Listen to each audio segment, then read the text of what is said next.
Oke guys, selanjutnya di perhitungan air buangan di Excelnya aku ngambil dari referensi punyaku sendiri yang pernah aku kirim. Terus untuk penentuan sektor pastinya kan kalian udah harus selesai gambar semua di AutoCAD-nya, mulai dari denah sama isometri. Nah, kurang lebih caranya sih sama untuk penentuan sektor sampai ke alat plumbingnya, itu sama kayak yang ada di air bersih. Lantai 1 sektor berapa, terus dari dan ke, terus alat plumbing diambil dari sektor dari atau dari yang awal. Terus penentuan fix unit yaitu beban. Jadi untuk CO clean out juga dihitung ya di Excel. Itu bebannya 0 aja. Terus lavatory itu kalau nggak salah bebannya udah ada di buku Morimura ya. Kurang lebih kalian cari aja buat bebannya. Nah, setelah itu kalian akumulasi, terus menentukan diameter perangkap. Diameter perangkap itu juga ada di buku Morimura. Kayak gini. Ini aku ngambil dari jurnal tapi referensinya sama kayak yang ada di Morimura.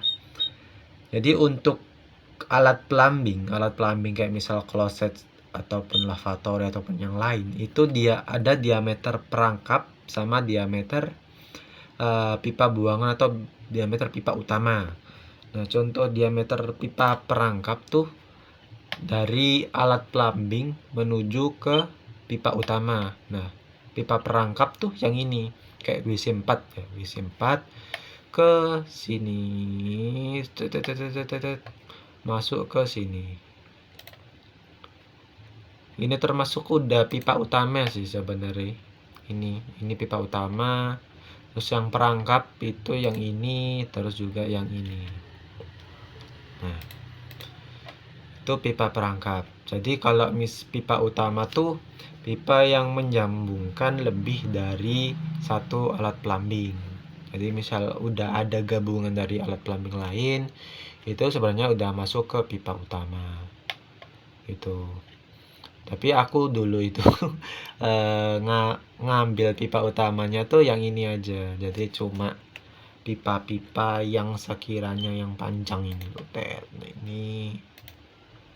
ini pipa utamaku dulu itu. Tapi seharusnya ini tuh udah masuk ke pipa utama sih. Nah, setelah tahu kalian diameter perangkap sama diameter pipa utama atau plumbing, kalian lihat ke diameter perangkap untuk kloset tuh berapa. Kayak kloset nih, kloset 75. Berarti di sini di gambar kalian kasih keterangan 75 cm untuk WC. Itu sudah pasti setiap alat plumbing tuh pasti beda. Di sini kloset itu ada 75 mm, terus juga ada lavatory 32 mm. Terus juga banyak sih di sini floor drain. Kalau nggak salah itu nah 40 sampai 75 cm. Jadi kalau misal kayak gini ya punya aku kun 63 cm. Jadi terserah kalian menyesuaikan aja mau diameter berapa. Kalau langsung mau diameter 75 itu monggo, nggak apa-apa. Setelah itu udah diameter perangkap itu sama semua ya. Kayak misal di sini CO diameternya masih 0. Terus lavatory diameternya 32. Ini dari buku Morimura. Itu diameter perangkap. Terus diameter pipa utama tuh yang ini kan. Kayak misal yang ini. Nah, ini juga apa ya namanya? Kayak misal kalian udah nentuin diameter perangkap, terus ngalirin ke diameter pipa utama. Ya udah kalian pipa utamanya tuh kita ngambil dari yang paling ujung dulu ya, kayak misal ini WC3 75, terus 75, pipa utamanya juga 75.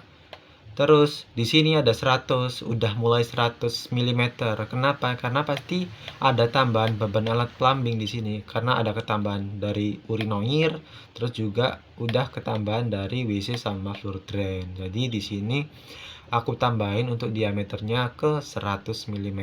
Biar apa? Biar misal ada limbahnya, kayak misal ada endapan ataupun padatan, itu nggak gampang tersumbat. Jadi dari yang paling ujung tuh diameter paling kecil dulu, terus menuju ke shaft itu pasti semakin besar diameternya gitu. Jadi ini paling max aku sih 100 mm gitu.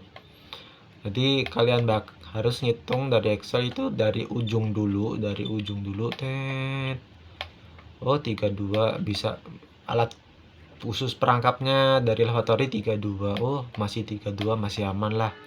Terus 32 lagi. Terus udah ketambahan lavatory 3, kira-kira udah banyak. Aku tambahin diameter pipa utamanya 40. Jadi di Excel itu misal kalian ada yang salah pasti bakal ketahuan.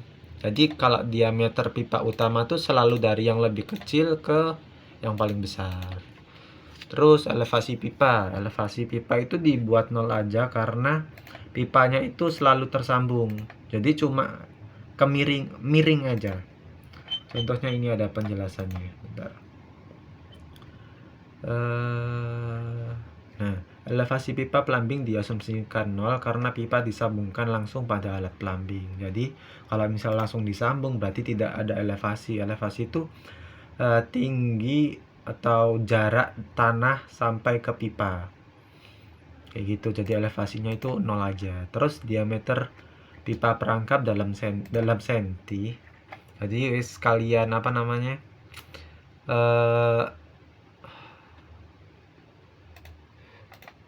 nah selanjutnya di panjang pipa perangkap ini kalian udah ngedimline ya, misal udah ngedimline di isometri kalian atau di denah kalian tentuin kayak berapa sih panjang diameter pipa perangkapnya. Kayak contoh punyaku di sini 78,5 ya, 78,5 itu dari jumlah 40 ditambah 38,5. jadi di gambar tuh yang ini.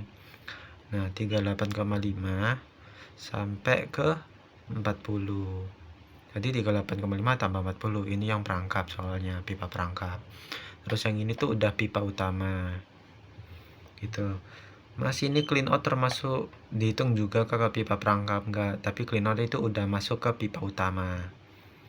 Gitu. Setelah itu kalau nentuin slope-nya, slope di sini itu kalau nggak salah ya, slope-nya itu 1 sampai 6%. Nah, kalau aku nentuin slope-nya tuh 1%. Slope-nya itu kemiringan. Terus dia elevasi pipa perangkap dari perhitungan. Perhitungannya tuh yang ini, bentar.